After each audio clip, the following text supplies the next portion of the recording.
Albert Einstein um dia falou: coisa mais bonita que podemos vivenciar é o misterioso, porque o mistério é a fonte de toda ciência verdadeira. Hoje, após séculos de pesquisa e debate, a ciência continua sua busca para explicar o que talvez seja o maior mistério do universo. Como justificar a origem, diversidade e complexidade da vida na Terra? Essa é a grande questão, e eu acho que há duas explicações principais.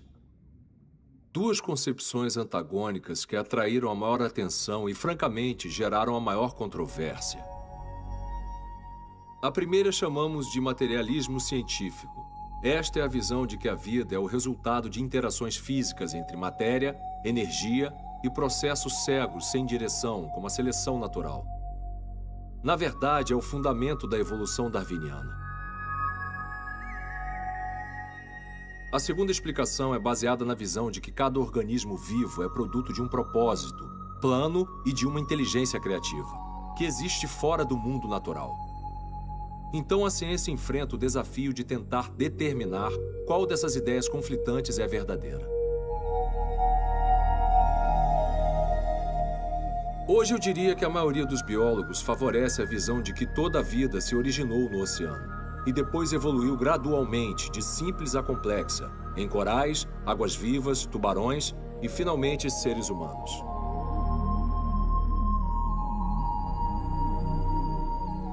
Mas se você estudar de fato o reino animal e todos os comportamentos incríveis e a engenharia biológica, eu penso que é um corpo de evidências significativo que desafia a posição materialista. Evidências que apontam para realidades como propósito, plano e imaginação. E não são difíceis de achar. Aliás, estão em toda parte, esperando para serem descobertas. Então, entre num barco, vá à praia, entre na água, mergulhe nela, você vai ver o projeto.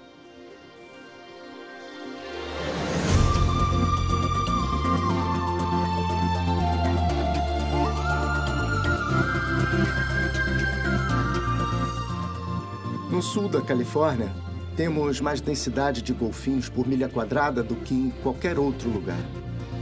Temos bandos enormes aqui de até 10.000 golfinhos. É como estar em um estouro de cavalos. Você está bem no meio deles e eles apenas fazem... É lindo de tirar o fôlego. E depois de ver, você não esquece nunca mais. Desde 1994, o capitão Dave Anderson possui e opera uma das empresas de observação de golfinhos e baleias mais bem-sucedidas do mundo. Ele dedicou milhares de horas ao estudo dos golfinhos ao largo da costa de Dana Point, no sul da Califórnia. Eles vêm direto até o barco para pegar a onda de pressão que é criada pelo barco se movendo pela água. Chamamos isso de passeio de proa ou surf de barco. E quando eles aparecem, é tipo, ei, meus amigos chegaram, sabe? É uma sensação maravilhosa. Os golfinhos vivem em bandos ou em grupos. E tem uma incrível rede social que lhes permite trabalhar juntos em equipe. Eles vivem em grupos grandes, em parte por segurança. Obviamente, há segurança nos números. Eles vigiam uns aos outros assim. E também ajuda, quando se alimentam, ter vários animais para poderem se espalhar quando estão à procura dos peixes.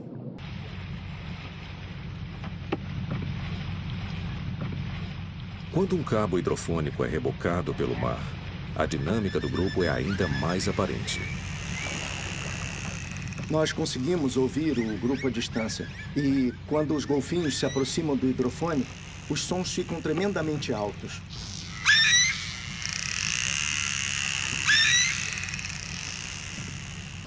Estes golfinhos estão se comunicando entre si por meio dos assobios e tem os cliques. Os cliques são como eles encontram a presa. Seus cliques característicos são cruciais para sua sobrevivência. Pois o mundo do golfinho geralmente tem visibilidade limitada.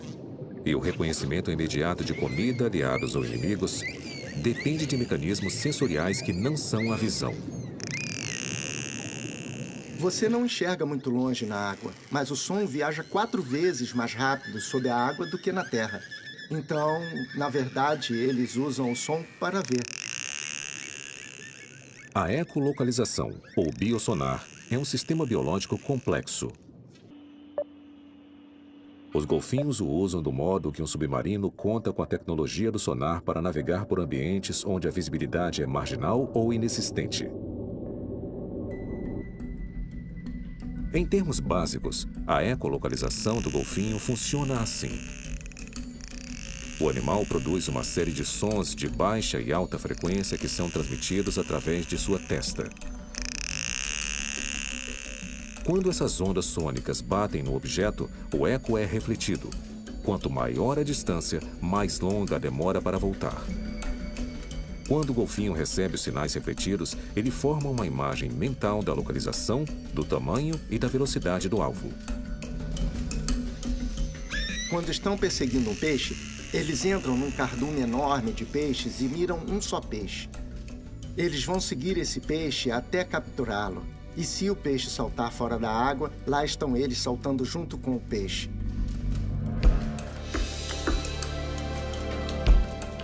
A ecolocalização requer diversos componentes, cada um projetado para uma função específica. Integrados, eles formam o sonar mais eficiente da Terra, natural ou feito pelo homem. Ao subir para a superfície do mar, o golfinho exala e toma fôlego rapidamente. No instante em que ele submerge, seu orifício fecha totalmente, à medida que o ar inalado corre pela passagem nasal indo para os pulmões.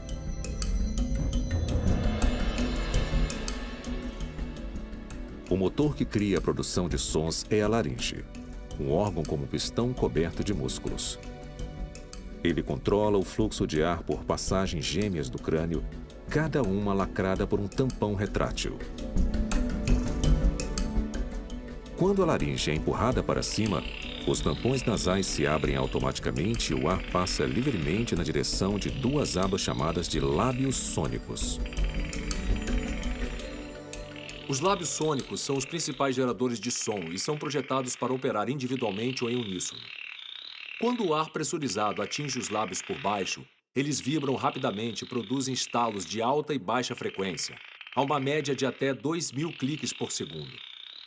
É uma ação que tem sido comparada aos lábios de um trompetista vibrando, soprando pela boca do instrumento. Quando o ar passa pelos lábios sônicos, ele é armazenado em pares de sacos infláveis. Quando os sacos estão cheios, eles desinflam rapidamente quando os músculos forçam o ar pelo sistema, passando pelos plugs nasais abertos e de volta às cavidades inferiores do crânio. Reagindo à mudança de pressão, a laringe se retrai, criando espaço para o ar reciclado. Quando a cavidade craniana recarrega, a laringe se eleva para aumentar a pressão do ar. Isto faz os plugs nasais se abrirem e começa um ciclo novo de cliques. Ao reciclar o ar inalado, o golfinho pode atrasar a volta à superfície para respirar. Assim, ele pode continuar a ecolocalizar por mais de 10 minutos. Este sistema funciona com equilíbrios e regulagens críticas. Cada componente tem que funcionar à perfeição, em fração de segundo.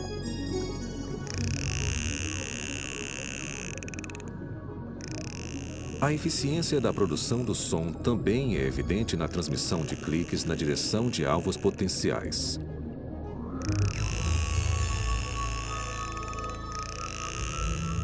As vibrações dos lábios sônicos são refletidas dos sacos de ar e ossos do crânio.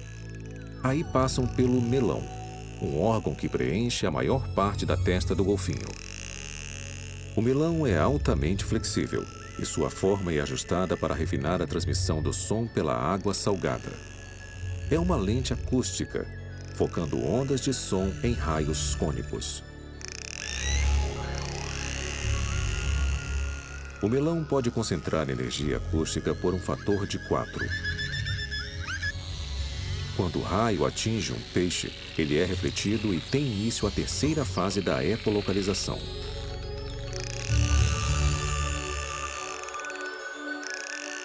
Os ecos refletidos são detectados e canalizados através dos dentes e mandíbula inferior do golfinho, que funcionam como antenas. Esta energia é amplificada enquanto passa por grandes massas de tecido no osso do maxilar e continua até os mecanismos no ouvido médio e interno.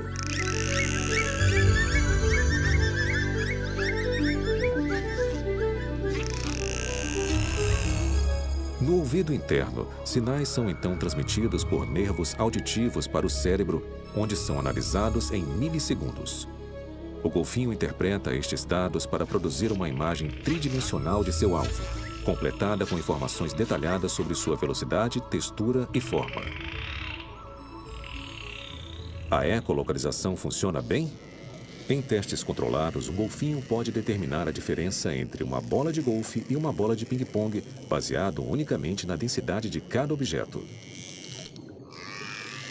E no fundo do mar, ele consegue achar peixes pequenos enterrados até 15 centímetros na areia. Um golfinho consegue achar uma bolinha no fundo de uma piscina, de olhos vendados. Ele vê dentro das coisas.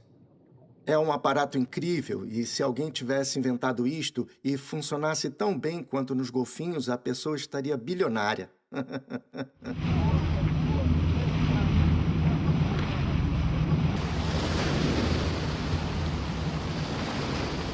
Pense na ecolocalização do ponto de vista da solução de um problema. O que seria necessário para isso? Eu tenho que fazer o som, primeiro. Segundo, eu tenho que transmiti-lo, tenho que mandá-lo para o ambiente. Muito bem, agora tenho ecos voltando. Eles precisam ser recebidos, mas isso só não basta. Eu tenho que processá-los, tenho que pegar essa informação que entra e transformá-la em algo que eu possa usar e compreender. Fazer o som, transmiti-lo, recebê-lo e processá-lo são os elementos necessários da ecolocalização. E se eu tirar algum deles, vamos tirar a transmissão. Não importa se tenho os outros três, perco o sistema como um todo.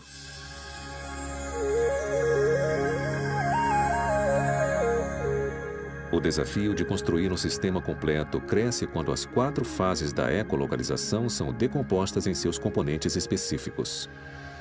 Pois para criar o mecanismo inteiro, cada uma das centenas de partes individuais necessárias devem estar integradas e totalmente funcionais simultaneamente. Então, temos todos esses diversos componentes para o sonar. E como o golfinho sabe como usar este equipamento?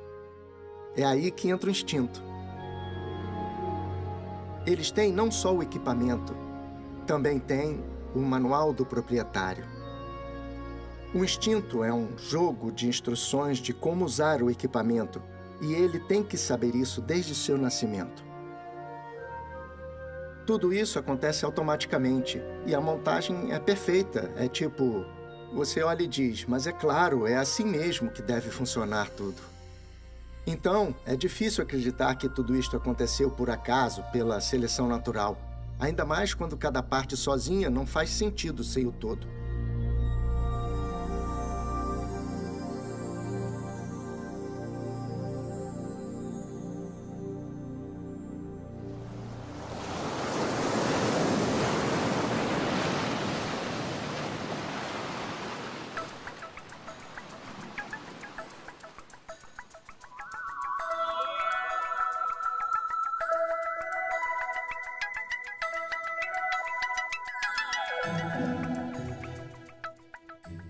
Cada tartaruguinha dessas é menor do que a mão de uma criança.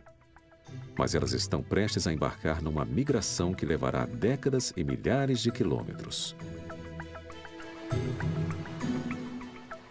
É uma viagem rica em provas, propósitos e projeto.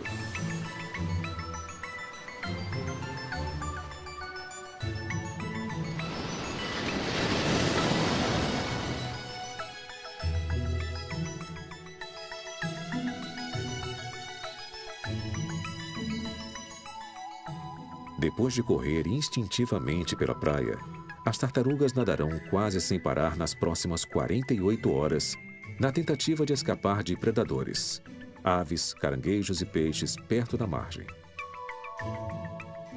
Mas a sobrevivência imediata não é seu único objetivo. Durante estes 2 primeiros dias, elas farão preparativos críticos para passar o resto de suas vidas no mar aberto. Navegar pelo mar aberto não é nada fácil. E assim que uma tartaruga nasce, há elementos impressos em sua cabeça que lhe dizem não apenas coisas que ela precisa aprender, mas lugares que ela tem que ver automaticamente. Está lá, está no sistema. Tartarugas marinhas migram pelos oceanos Atlântico, Pacífico e Índico, normalmente sozinhas e sem o benefício de marcos visuais significativos. Para navegar, elas contam com um sistema biológico calibrado para operar em conjunto com um escudo invisível que cerca a Terra.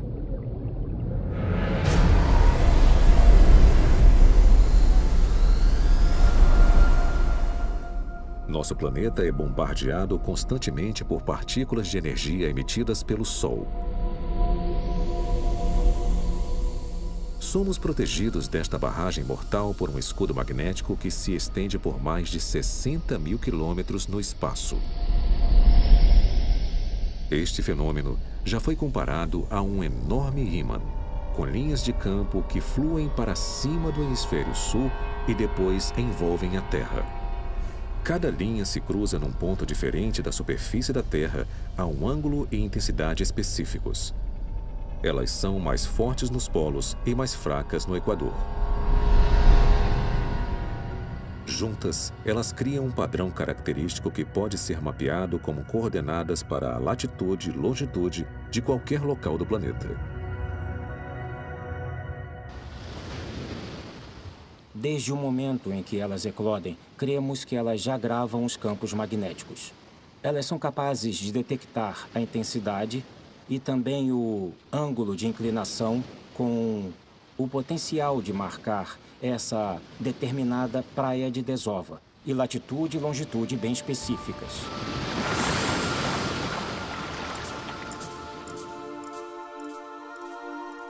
Assim que uma tartaruga marca as coordenadas geomagnéticas de seu local de nascimento, ela inicia uma jornada que conduzirá a um campo de alimentação que ela usará no decorrer de sua vida.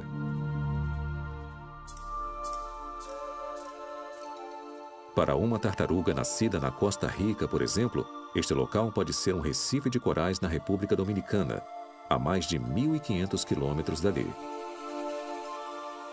Enquanto o filhote nada e boia pelo Caribe, ele continua a marcar uma série de coordenadas em um mapa magnético herdado ao nascer e guardado em seu cérebro. Assim que as tartarugas entram na água, elas detectam campos magnéticos enquanto flutuam. É óbvio que elas estão captando pontos de referência ao longo de sua existência, nesses seus 2 primeiros anos. E são esses pontos que elas essencialmente vão usar de maneira inversa quando saírem do local onde se alimentam por 15, 18, 25 anos depois, para fazer o caminho de volta até a praia da desova.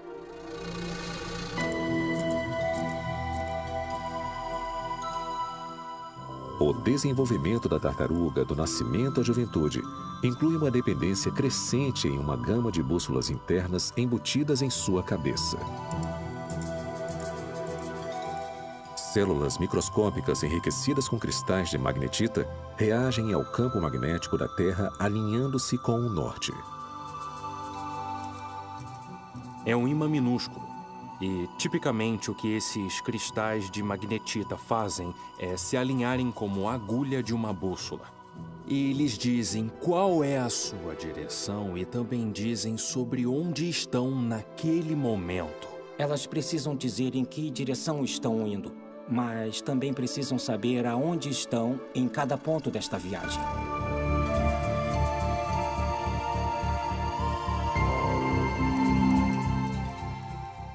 Depois que uma tartaruga chega ao local de alimentação, ela precisa permanecer lá por uma década ou mais até atingir a sua maturidade. Dependendo da espécie, um adulto pode pesar de 36 quilos a quase 1 tonelada. E quando está pronta para reproduzir, a tartaruga ajusta seu curso para a praia onde nasceu. No decorrer desta viagem de volta, ela novamente dependerá de sua bússola e mapa internos. Para encontrar o caminho de casa, a tartaruga segue as coordenadas que ela gravou originalmente anos antes, mas desta vez na ordem inversa.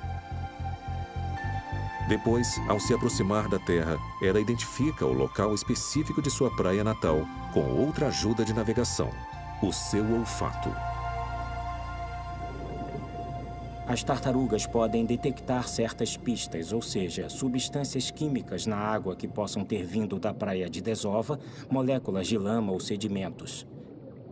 Elas devem ter guardado essa informação em algum lugar, mas quando elas retornam 25 anos depois para a sua praia, esse é o ponto que essa informação tem que voltar ao cérebro e falar, tá, lembre-se dos cheiros, lembre-se das moléculas de 25 ou 40 anos atrás, e agora está na hora de começar a pensar e encontrar estas pistas.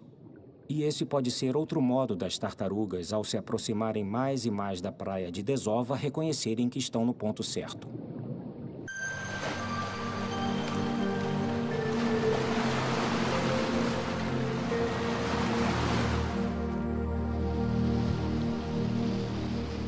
Todo ano, esta cena se repete em praias tropicais ao redor do mundo.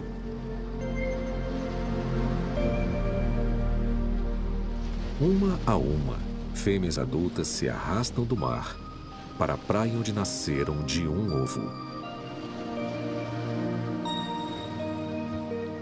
Elas escavarão ninhos e cada uma porá centenas de ovos. Depois voltarão ao mar para seguir um mapa gravado nelas de volta ao local de alimentação, em um ciclo migratório que elas repetirão dezenas de vezes durante o próximo meio século.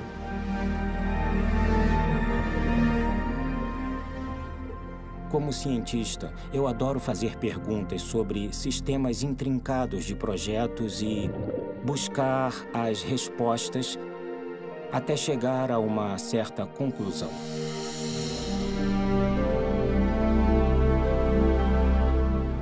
Esta ideia de migrar milhares de quilômetros por mares abertos é muito difícil de imaginar. Mas mesmo assim, as tartarugas são capazes de achar o caminho de volta, às vezes a poucos metros de onde era a praia da desova.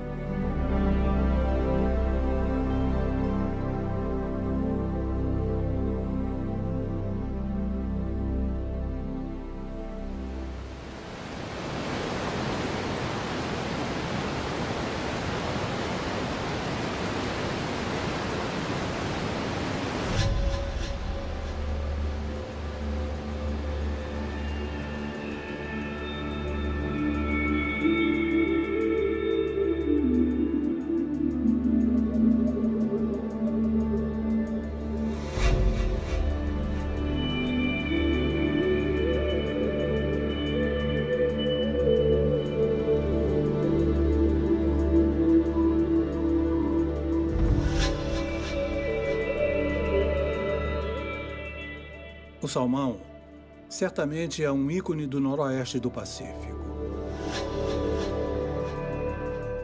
Quando você vê o que um salmão faz, a viagem incrível que ele empreende, começando em um riacho e saindo para o oceano por milhares de quilômetros,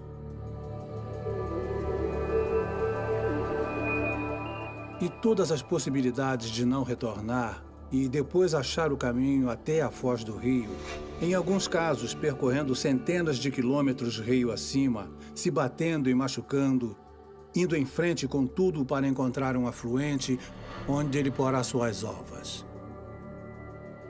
É realmente incrível.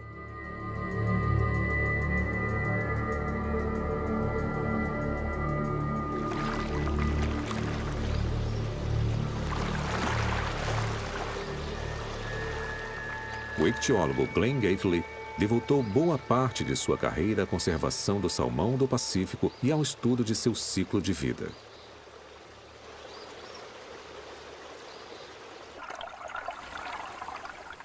São 5 espécies diferentes desse peixe.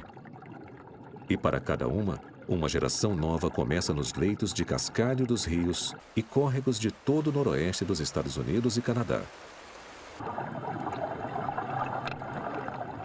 Primeiramente, a fêmea cava uma red, que é uma depressão no cascalho, e deposita as ovas fertilizadas pelo macho ao mesmo tempo. Aí a fêmea sobe o rio um pouco e cava outra, e o cascalho dessa cobre a outra mais abaixo. A fêmea pode fazer isso 3 ou 4 vezes. Então, esse ninho pode conter diversos bolsões de ovas.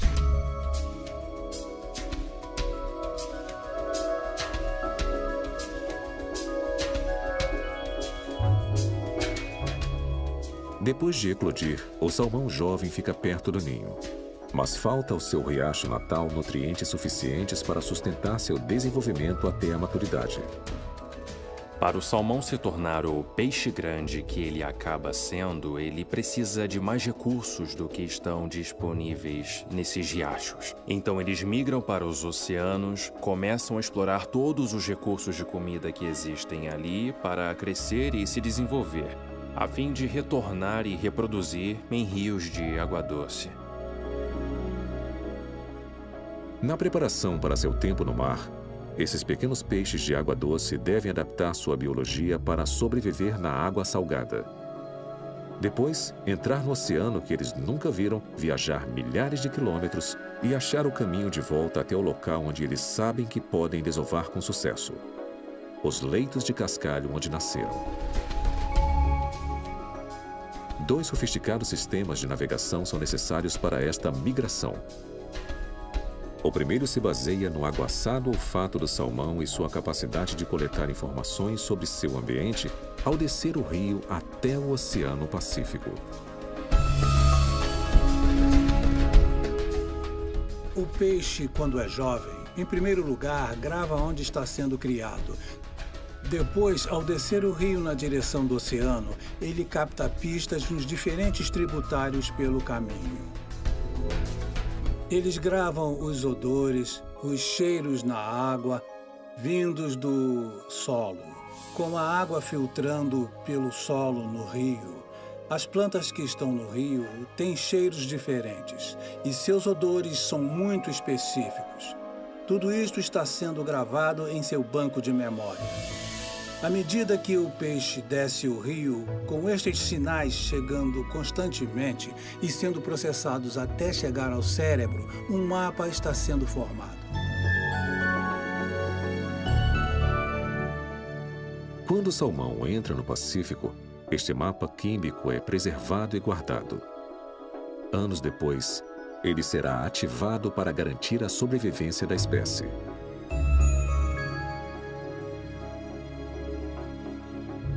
Durante seu tempo no mar, o peixe forma cardumes e cresce rapidamente ao se alimentar de uma abundante vida marinha. No decorrer deste estágio de sua migração, ele viaja em imensos arcos anti-horário que se estendem para o oeste a meio caminho do Japão. Depois, quando seu sistema reprodutor está totalmente desenvolvido, ele instintivamente volta para a costa. Este retorno ao local exato de seu nascimento começa com uma escolha vital. Após anos no mar, cada salmão tem de primeiro identificar a foz do sistema fluvial correto que acabará por levá-lo para casa. Há muitos rios que desaguam ao longo da costa de Washington, da costa da Colômbia Britânica e do Oregon. Juntos, deve haver centenas de sistemas fluviais para o peixe escolher. É absolutamente essencial para o salmão encontrar o rio certo. O rio de onde ele saiu quando era jovem. Agora, como as tartarugas, ele usa a navegação magnética para conseguir voltar ao ponto certo. Ele memorizou quais eram as coordenadas magnéticas na foz do rio de onde ele veio. E, quando chega a hora de reproduzir, ele volta na direção dessas coordenadas magnéticas. Todo setembro, bilhões de salmões vermelhos se juntam aqui, na foz do rio Fraser, em Vancouver, Colômbia Britânica. 3 anos antes, eles nadaram por estas águas antes de entrar no Oceano Pacífico. Agora eles voltaram para iniciar a parte final de sua migração. uma viagem que terminará com uma nova geração. Quando o salmão se aproxima das coordenadas magnéticas que lhe diz aproximadamente onde estava o rio de onde ele saiu na juventude, depois de chegar nesse local, ele pode começar a cheirar o rio natal, o rio de onde saiu, e começar a subir o rio com base em pistas químicas que ele captar cheirando a água. Este mapa químico conduzirá muitos dos salmões vermelhos mais de 480 quilômetros para o interior até o rio Adams, um tributário do Fraser e lugar onde eles nasceram. Percorrendo cerca de 28 quilômetros por dia, eles sobem o rio incansavelmente.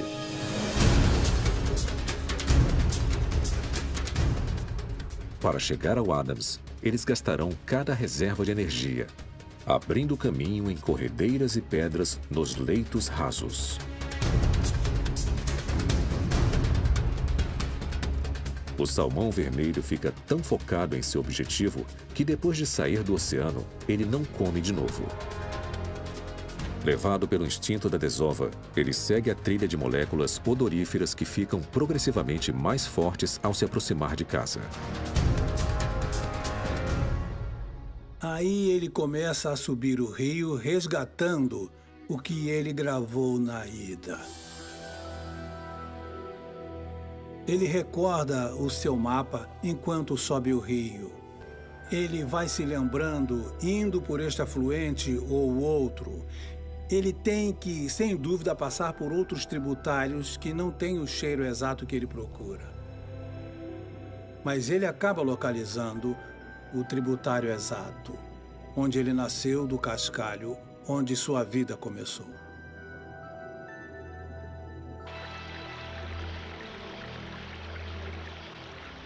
A engenharia biológica necessária para interpretar esses sinais químicos é espantosa.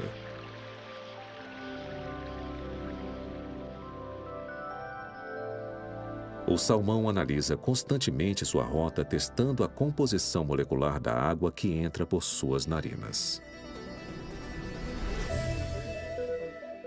Nas cavidades nasais de ambos os lados de sua cabeça, saliências de tecido formam os órgãos olfativos. Cada saliência contém 500 mil de células unidas. Muitas delas apoiam cílios que saem na água como antenas. E os cílios têm embutidos receptores de odor, máquinas moleculares que ajudam a identificar químicos específicos no líquido.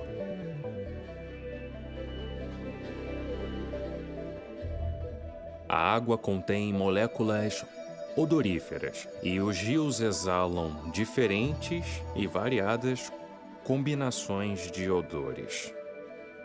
Há também uma relação intrínseca entre um tipo de odor e um tipo de receptor. Cada tipo de odor tem uma forma e composição característica. Ao passar pela cavidade nasal, eles fazem contato com os cílios. Se um odor não bater com os critérios exatos de um receptor, ele é bloqueado. Mas se sua estrutura estiver correta, a molécula se prende com firmeza no cílio. Esta forma tem de ser exata e a distribuição de carga tem de ser exata, e aí ela se encaixa como uma luva. É quando tem início a cascata de sinais. Estas conexões disparam impulsos elétricos que instantaneamente fluem pelas células nervosas para fora da cavidade.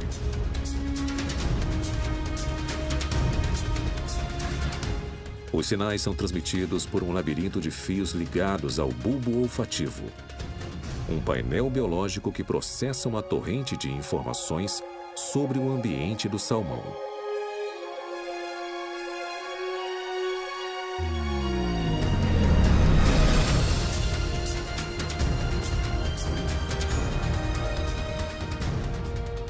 Dentro do bulbo, centenas de receptores interpretam e organizam os dados. Depois os mandam para outras áreas do cérebro que irão compará-los ao mapa químico compilado anos antes, quando o jovem salmão nadou para o mar. Provavelmente eles sabem detectar uma molécula odorífera na ordem de partes por bilhão. Talvez partes por trilhão. Quem pode saber? O que sabemos é que eles veem o sinal geral. E se o sinal combinar perfeitamente com a memória, então o peixe sabe. O rio é este. É este que eu vou subir.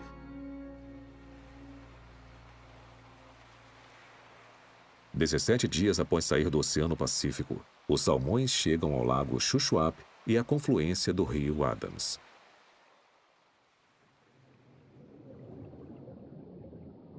Aqui eles descansam antes do percurso final até os leitos de cascalho onde eles nasceram 4 anos antes.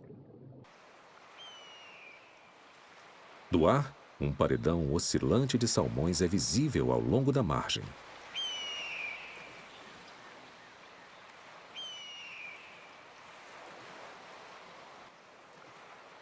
Milhares de peixes seguiram a mesma trilha química para chegar às enseadas deste delta. Sua odisseia está a horas do término.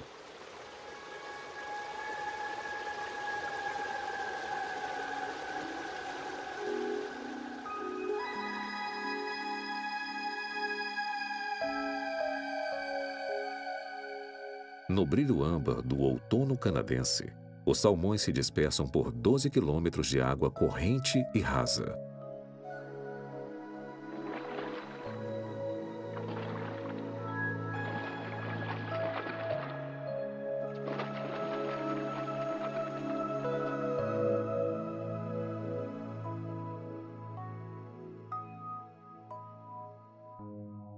É o lugar ideal para fazer seus ninhos, botar e fertilizar suas ovas e assegurar uma nova geração.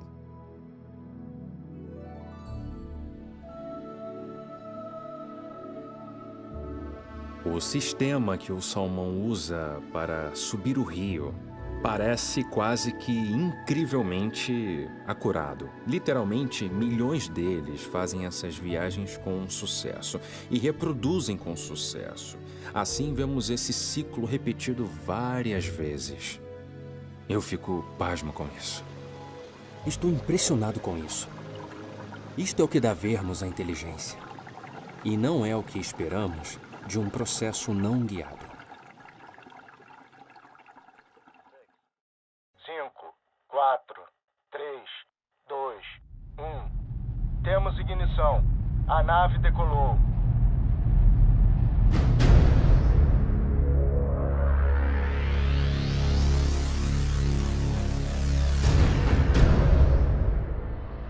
Em 5 de setembro de 1977, a espaçonave Voyager 1 saiu numa missão para explorar as regiões longínquas de nosso sistema solar e espaço interestelar. A Voyager estava equipada com uma gama de instrumentos científicos e uma mensagem da Terra para o resto do universo. Um disco banhado a ouro gravado com imagens e gravações de áudio que ilustravam a diversidade da vida e cultura em nosso planeta. Como secretário-geral das Nações Unidas, envio saudações em nome do povo da Terra. Esses cartões postais cósmicos incluíam 116 fotografias, saudações em 55 línguas e uma seleção de músicas e sons icônicos.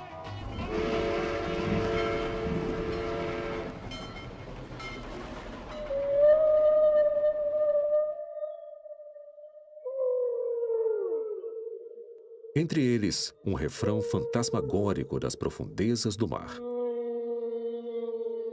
O cantar de uma baleia jubarte.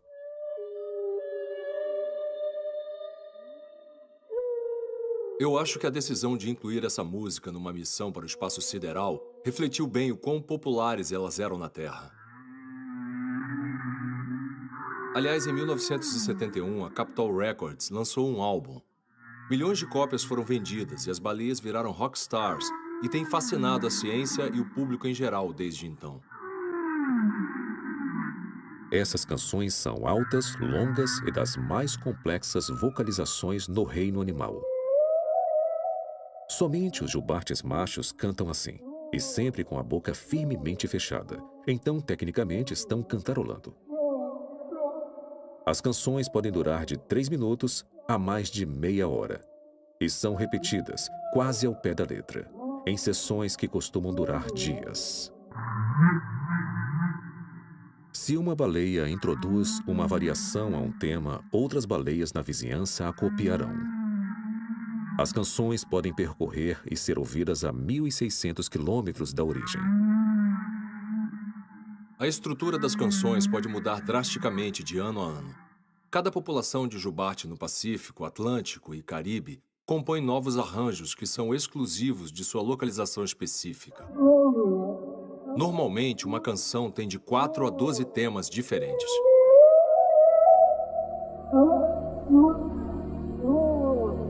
Após mais de 4 décadas de pesquisa, ainda não se sabe exatamente por que as baleias cantam.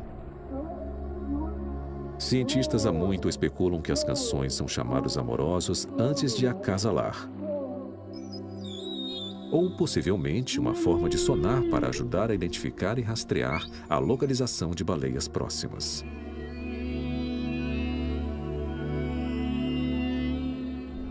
Mas, embora esses solos enigmáticos continuem um mistério, outros traços do comportamento e anatomia da jubarte são muito bem compreendidos.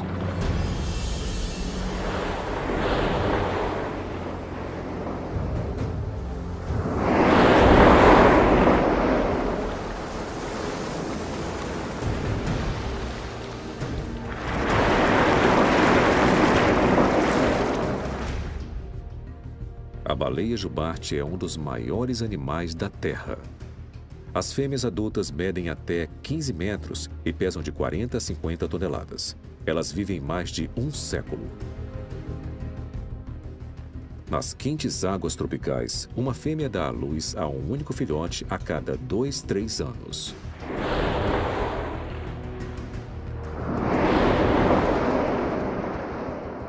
As baleias respiram por orifícios gêmeos, que expelem um jato duplo de água visível a quilômetros. Depois, elas inalam rapidamente ar suficiente para encher um par de pulmões, cada um do tamanho de um pequeno carro. Quando mergulha, a jubarte consegue prender a respiração até 45 minutos. Sua barriga é forrada de sulcos que vão do umbigo até o queixo. Este desenho de acordeão permite que a jubarte expanda a garganta ao ingerir grandes quantidades de água quando se alimenta. As baleias não têm dentes. No lugar, elas têm filtros de comida, que filtram 22 quilos de krill ou peixes pequenos a cada bocado.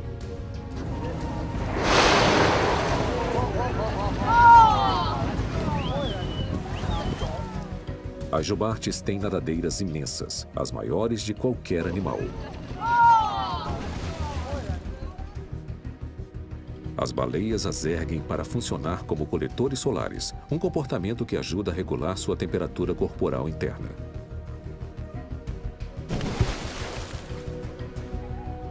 Suas caudas poderosas são lendárias. As nadadeiras chegam a 4,5 metros de largura e podem impelir as baleias a profundidades de mais de 200 metros.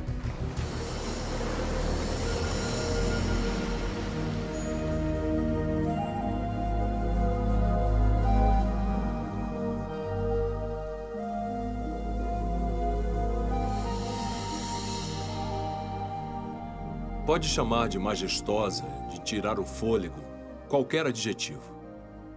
Mas no fim, a língua não explica. Você tem de estar num barco, olhando para elas. Elas são do comprimento de um ônibus. Elas estavam nas profundezas comendo, e então elas sobem.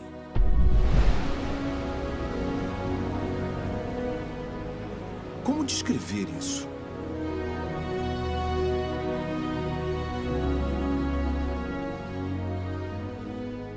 Esta sensação de assombro é universal. Nosso fascínio pelas maiores criaturas na história da Terra deu início a uma busca rigorosa pela explicação de sua origem. É uma busca que é tanto um ícone da evolução darwiniana quanto um desafio à sua validade.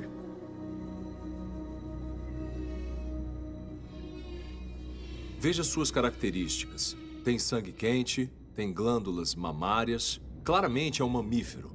Mas passa a vida na água, então é um enigma para a evolução. Como pode ser isso?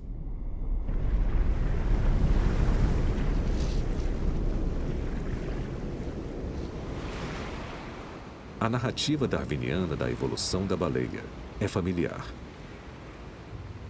Um mamífero terrestre de 4 patas, do tamanho de um lobo ou ovelha, passa por uma série de mudanças biológicas graduais no decorrer de milhões de anos. O relato padrão clássico encontrado nos livros, para mim, é licença poética. Quando você olha para o problema de um ser mamífero terrestre, de modo geral, servindo como exemplo, dentro do ambiente aquático, e você tem que conduzir todas as coisas, inclusive a reprodução, você precisa ter a junção de uma série de adaptações. E isso é imensamente complicado.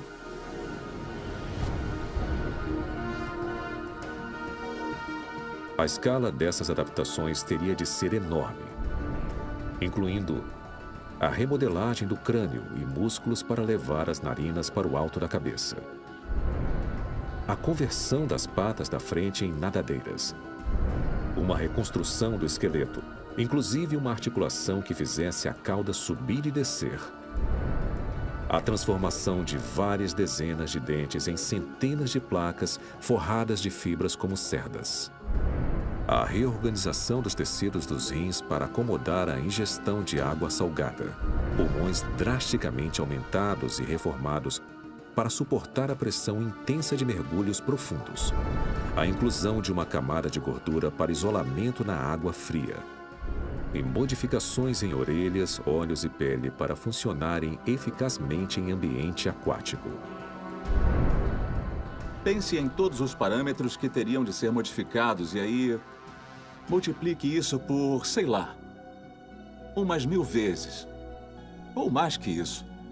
Essa é a escala do problema que estamos lidando. No contexto da evolução darwiniana, as adaptações mais cruciais envolveriam o sistema reprodutor masculino. Para otimizar a mobilidade da baleia na água, seus órgãos reprodutores teriam de ir do exterior do dorso do animal para dentro de sua cavidade abdominal.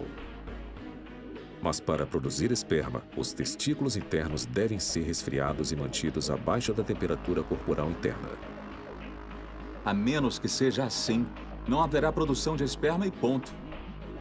Em termos de evolução, esterilidade quer dizer nada feito.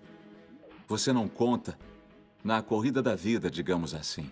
Uma das condições necessárias da seleção natural é a capacidade de reproduzir. Você não tem seleção natural se não tem capacidade de reproduzir. Você não pode fazer o esperma, não pode reproduzir, não tem a seleção natural agindo. Então tem de resolver esse problema de engenharia.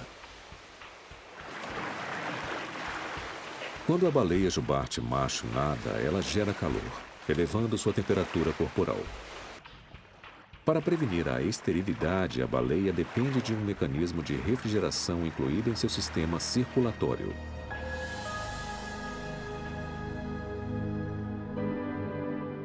Nas regiões sem isolamento da nadadeira dorsal e cauda, o sangue é resfriado e depois transportado por uma rede de veias até o abdômen da baleia. Aqui, sob uma camada de músculos, uma teia de veias e artérias cercam os testículos. Eles são dispostos de modo a que o sangue flua em direções alternadas e o calor das artérias quentes irradie para as veias mais frias.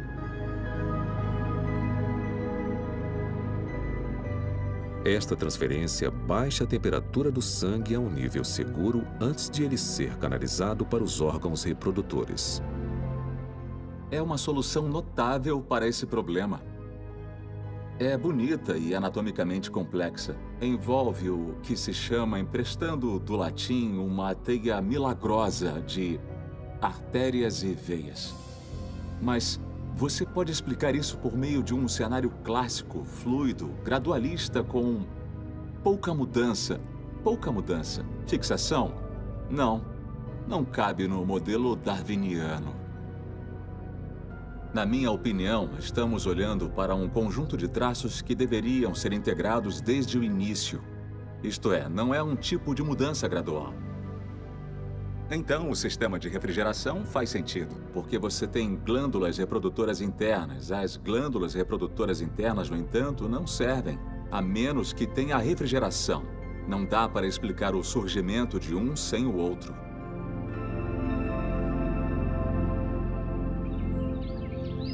Desde 2001, o biólogo Richard Sternberg tem usado dados amplamente aceitos sobre taxas de mutação e genética populacional para estudar o modelo darwiniano para a evolução da baleia.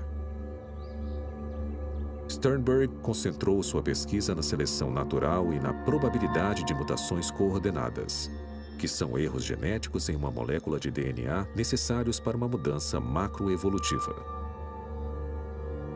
Eu digo que é um jogo de números. Você tende a explicá-lo em termos de um número de mutações coincidentes que apenas aconteceram e colocar as combinações certas para remoldar a coluna vertebral, remoldar a musculatura, o sistema nervoso, os olhos, as orelhas e assim por diante. Vamos imaginar que a transformação que você quer fazer seja transformar uma perna de um mamífero terrestre em nadadeira de um mamífero totalmente aquático, como um golfinho ou uma baleia. Agora, olhamos nosso conjunto de mutações necessárias. Digamos que temos A, que vai afetar os ossos. Mas pense na sua perna, não é só de ossos. Ela tem músculos, tendões, nervos e comportamento associado. Então você examina sua lista de mutações e, bom, tenho A iniciando minha transformação, mas preciso do B, C, D, E e F também.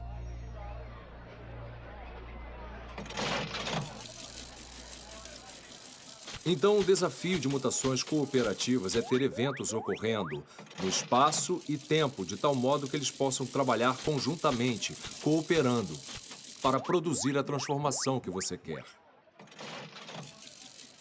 Mas quer saber? Essas mutações são acidentes do material genético. Apenas acontecem. Então você depende essencialmente da sorte. E há chances de você errar o alvo por 1 quilômetro. Em 2008, pesquisadores da Universidade Cornell calcularam o tempo necessário para gerar aleatoriamente um único par de mutações cooperativas numa população de grandes mamíferos.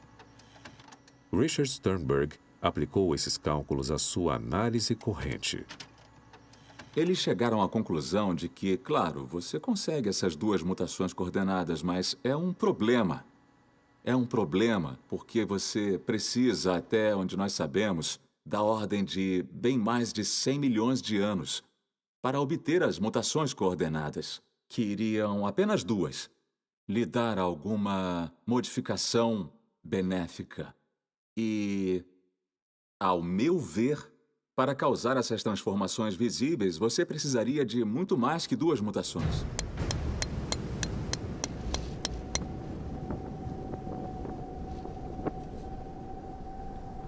Se duas mutações cooperativas são estabelecidas em uma população de mamíferos apenas uma vez em 1 milhão de séculos, então surge um desafio importante para o modelo darwiniano do nada.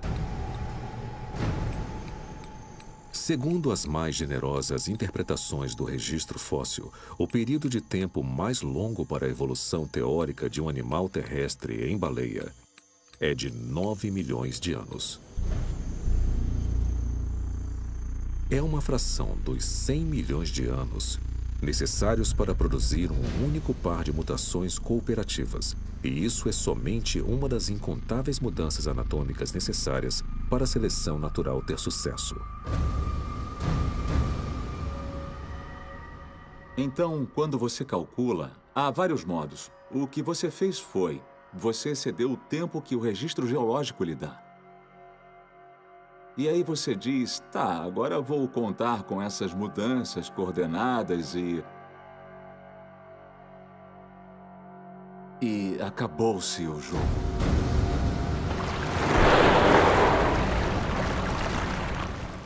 Você não precisa ter um PhD em matemática ou genética populacional para ver onde isso vai dar.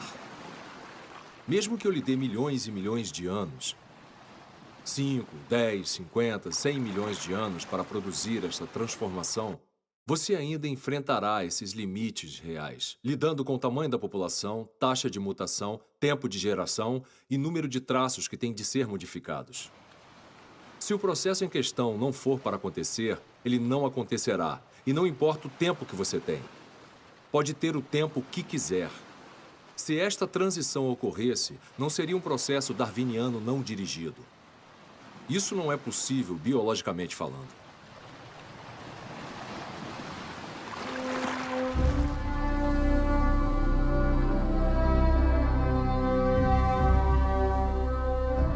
O darwinismo forneceu uma explicação para o aparecimento do design e argumentou que não há desenhista, ou, digamos, o desenhista é a seleção natural. Se isso estiver fora de prumo, se isso não explicar a evidência, então, o outro lado da moeda é, bom, as coisas aparecem assim porque são assim. E seus desenhos simplesmente parecem eficientes e bons demais para terem sido juntados por um mecanismo aleatório.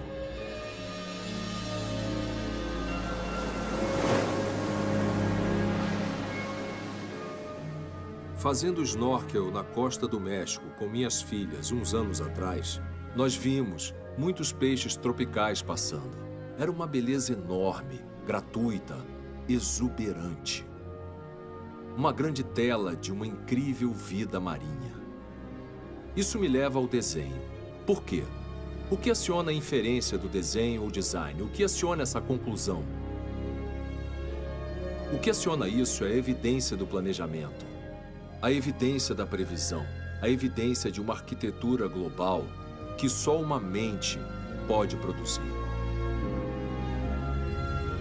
Dados da genética, da biologia molecular e de uma série de outros campos mostraram ser impossível conformar-se com causas materiais sem finalidade. E, se a ciência é uma busca aberta pela verdade, independente de onde levar a evidência, então que diferença faria se ela levar a uma causa inteligente? Eu quero entender o mundo. Quero conhecimento. Quero saber o que é verdade sobre o mundo. E a presunção de que coisas vivas não são montagens aleatórias, mas que há uma lógica racional subjacente a elas, essa presunção é grandemente proveitosa para gerar conhecimento. E se é conhecimento que você quer, essa é a direção que deve tomar. Você só precisa de um coração aberto, olhos abertos e mente aberta. E esse sinal do design que está na natureza ficará claro para você, inegavelmente. Ele está em todo lugar.